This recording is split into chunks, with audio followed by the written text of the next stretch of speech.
فلسطین اور عراق میں جہاں فورن آکوپیشن فورس تھی وہاں کچھ علماء نے شاید اس کی جسٹیفیکیشن دی ہوئی ہے، لیکن پاکستان جیسی صورتحال جہاں کوئی فورن آکوپیشن فورس نہیں ہے، ایک پولیس والے کو ماریں تو وہ بھی ہمارا بھائی ہے، ایک فوجی جرنیل یا کرنل بریگیڈیئر یا ایک سپاہی مارا جاتا ہے تو وہ بھی ہمارا اپنا ہے، پشاور کے مینا بازار میں جو خواتین بچے مارے گئے وہ بھی ہمارے اپنے تھے. تو اس کی تشریح ہم کیسے کریں گے اسلام کے اندر؟ نحمدہ و نصلی علی رسول الکریم. اعوذ باللہ من الشیطان الرجیم. بسم اللہ الرحمن الرحیم. مالک صاحب ابھی کچھ ہسٹوریکل آسپیکٹس بتا رہے تھے حضرت مولانا، تو آپ نے دیکھا کہ اس تناظر میں اگر ہم دیکھیں تو یہ جو خودکش حملے ہیں اگر تو اپنے حقوق کو حاصل کرنے کے لیے as a matter of last resort کو کریں، اور یہ ایکسٹریم سچویشن میں وہ اور سچویشن ہے، لیکن آج کل جن حالات میں یہ حملے ہو رہے ہیں، دیکھیں قرآن پاک میں تو ہے کہ کسی ایک انسان کے قتل ساری انسانیت کا قتل ہے، اور کسی کو کوئی حق نہیں پہنچتا کہ وہ کسی کی جان لے، اور اس کے لیے واضح احکامات موجود ہیں.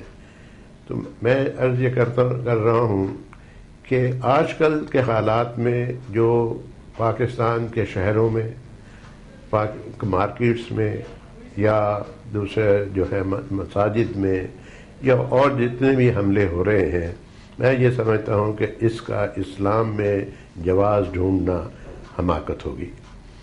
اسلام میں اس کی کوئی گنجائش نہیں ہے، یہ کہنا ہے آپ؟ گنجائش اس نظام میں اس کی کوئی گنجائش نہیں ہے، کیونکہ میں یہ سمجھتا ہوں کہ ایک مسلمان جو ہے صحیح دماغ صحیح عقل وہ تصور بھی نہیں کر سکتا کہ وہ مساجد میں یا عام لوگوں کی زندگی اس طرح لے اور یہ کہے کہ یہ میں اسلام کے لیے کر رہا ہوں اور میں جنت میں جانے کے لیے کر رہا ہوں. اس کے لیے تو جواز ڈھونڈنا جو ہے وہ میں کہتا ہوں اسلام کو بدنام کرنا ہے.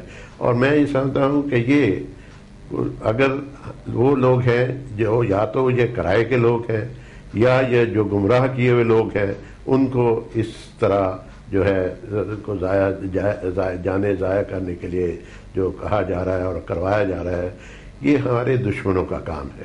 یہ یا تو کرائے کے قاتل ہیں یا یہ بہکے ہوئے لوگ ہیں، اور یہ ہمارے دشمنوں کے ہاتھوں میں یہ کھیل رہے ہیں. اور ہمیں تو سمجھ اس بات کی نہیں آتی کہ ہماری حکومت باوجود یہ کہتی ہے کہ اس میں جو ہمارے دشمن ہے یا ہندوستان ہے وہ ملوث ہے، لیکن یہ کھل کے کیوں نہیں بات کرتے؟ اتنی ڈٹائی کے ساتھ وہ یہ سب کچھ کر رہے ہیں اور پاکستان کو ہر بات میں وہ مطعون کرتے ہیں اور ہر ڈھنڈورا پیٹتے ہیں کہ پاکستان یہ کچھ سب کچھ کروا رہا ہے.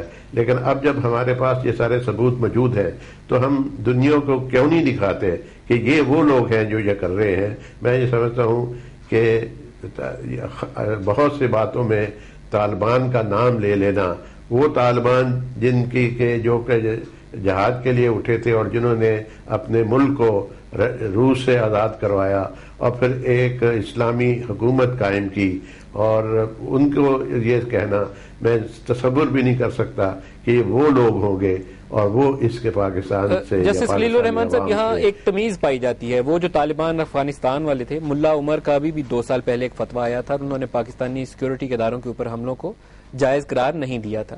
لیکن ایک گروپس ہیں ہمارے اندر، نام تو وہ اسلام کا ہی لیتے ہیں، تحریک طالبان پاکستان کہتے ہیں، یا اور کچھ جیش یا لشکر ناموں سے مختلف گروپ بنے ہوئے ہیں. یہاں مسئلہ تھوڑا سا ٹیڑھا ہے، نام سب کے اسلام کا ہی نام لیوا ہے. اللہ اکبر کا نعرہ ادھر سے بھی لگتا ہے، جو مرنے جاتا ہے جو مر رہا ہوتا ہے وہ بھی اللہ اکبر کا نعرہ لگاتا ہے. ڈاکٹر اسرار صاحب، جسٹس خلیل الرحمان صاحب نے کہا کہ پاکستانی سچویشن میں تو اس کی کوئی گنجائش نہیں بنتی کہ اس کو آپ خود کش حملے پاکستانی جا کے مساجد میں کریں یا سیکورٹی کے اداروں کے کریں. آپ ان کی اس تجزیے سے، اس اسیسمنٹ سے اتفاق کرتے ہیں؟ محترم جسٹس صاحب نے جس بات سے اپنی آغاز کیا تھا اپنی گفتگو کا، وہ بہت ہی عمدہ تھی کہ اگر کوئی شکل ایسی ہو کہ لاسٹ ریسورٹ ہو، جسے ہم کہتے ہیں کسی کو دیوار کے ساتھ لگا دیا جائے اور پھر وہ کوئی ایسا عمل کرے تو وہ معاملہ اور ہے. میں سمجھتا ہوں کہ اس میں اگر کوئی شامل ہے تو ایلیمنٹ یہی تو شامل ہے. ایک سپر پاور ہے دنیا کی امریکہ، آپ کو معلوم ہے کیا کر رہی ہے وہ فلسطینیوں کے ساتھ؟ 60 سال سے جو کچھ ہو رہا ہے، کتنے انہوں نے جو ہے ویٹو اس کے حق میں دیے ہیں، اسرائیل کے حق میں، کیا کیا مظالم وہاں ہوئے ہیں۔ اب اگر وہاں پر رد عمل کے اندر دہشت گردی شروع ہوئی تھی تو ہم نے کنڈون کیا تھا نا، کہ آخر یہ لوگ کیا کریں؟ کیا لمبے لیٹ جائیں کہ آؤ گزر جاؤ ہمارے اوپر سے جو چاہو کر لو؟ ڈاکٹر صاحب لیکن ہم تو پاکستان ہے نا، ہم تو پیلسٹائن نہیں ہیں۔ پی ایل او کو اگر ہم نے کی تھی، اب اسی کو آگے آئیے کہ اصل میں تو یہ سمجھتا ہوں کہ پاکستان میں جو یہ خودکش حملے ہو رہے ہیں یہ 90% مسلمان نہیں کر رہے ہیں، یا مسلمان وہ ہیں جو خریدے گئے ہیں۔ کرنے والے اس کے جو ہے وہ را ہے، وہ خاد ہے، موساد ہے، وہ نیٹو کے ایجنٹ سے، وہ امریکہ کے ایجنٹ سے، یہ اصل میں کر رہے ہیں سارا معاملہ۔ یہاں پر کوئی معاملہ اسلام کا نہیں ہے۔ یہ لوگ تو اصل میں آپ یہ سمجھیے ہمارے ہاں حال کیا ہے، آپ کو معلوم ہے کتنے لوگوں نے خودکشی کی ہے بھوک کی وجہ سے، کتنے لوگوں نے ود فیملی خودکشی کی ہے، کلیکٹیو۔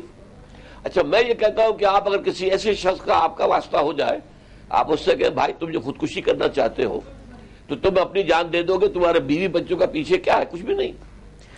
تم ہماری مرضی کے مطابق ہماری جگہ پر ہمارے طریقے پر خودکشی کر لو، یہ لو 20 لاکھ روپے ہم تمہیں دیتے ہیں۔ بتائیے کیا وہ آدمی کے جو خودکشی کرنے جا رہا ہے وہ اس آفر کو قبول نہیں کر لے گا؟ تو صورتحال اصل میں یہ ہے کہ انڈیا جو ہمارا اصلی دشمن ہے اس کے لیے اب یہ موقع بن گیا ہے، جیسے کہ پچھلی صدی میں 1971 میں سبرامنیم نے رپورٹ میں لکھا تھا کہ this is the chance of the century, کہ اب مشرقی پاکستان کو ختم کرنے کے لیے اور پاکستان کو زخم پہنچانے کے لیے یہ موقع ہے، صدی کا موقع ہے۔ اسی طرح بھارت کے لیے اب سینچری کا، اس 21 سینچری کا چانس یہ ہے۔ ڈاکٹر اسرار صاحب ایک بریک قریب آ گئی ہے، بہترین موقع ہے جی مجھے ایک بریک کی طرف یہاں جانا ہے، ایک بریک قریب آ رہی ہے، میں بریک کے بعد دوبارہ حاضر ہوں گا، آپ کی طرف آتا ہوں۔ لیکن جب 9/11 کے واقعات ہوئے تو ایک معروف شخصیت ہیں، انہوں نے کچھ آیات کا حوالہ دیا، میں بریک سے بعد واپس آ کے چاہوں گا کہ اس کا آپ سے جواب چاہوں۔ سورہ توبہ قرآن پاک کی 9ویں میرے خیال میں صورت ہے اگر میں غلطی نہیں کر رہا، اور 11ویں سپارے میں ہے۔ 9/11 کے ساتھ انہوں نے اس کو ملایا اور اس کی 110ویں اور 111ویں آیت کا حوالہ دیا، جس میں ایک عمارت کا ذکر ہے جس کی میں نے تشریح دیکھی تو یہ کفار مکہ نے ایک مسجد بنا ڈالی تھی مسلمانوں میں تفرقہ ڈالنے کے لیے، اور پھر 111ویں آیت میں اللہ کی راہ میں مرنے اور مارے جانے کا تذکرہ ہے۔ یہاں میں آپ سے پوچھوں گا کہ یہ جو پنڈی والا بلاسٹ ہوا اس کے بعد ایک سٹیٹمنٹ جاری ہوئی اخبارات میں دیکھی جس میں انہوں نے کہا یہ منافقین کی مسجد تھی، یہ حوالہ جا کے پھر مجھے اسی چیز کی طرف دوبارہ اس کی یاد دلائی اس نے۔ میں آپ سے اس کی وضاحت چاہوں گا، ایک بریک لے لیں، بریک سے واپس آ کے حاضر ہوتے ہیں۔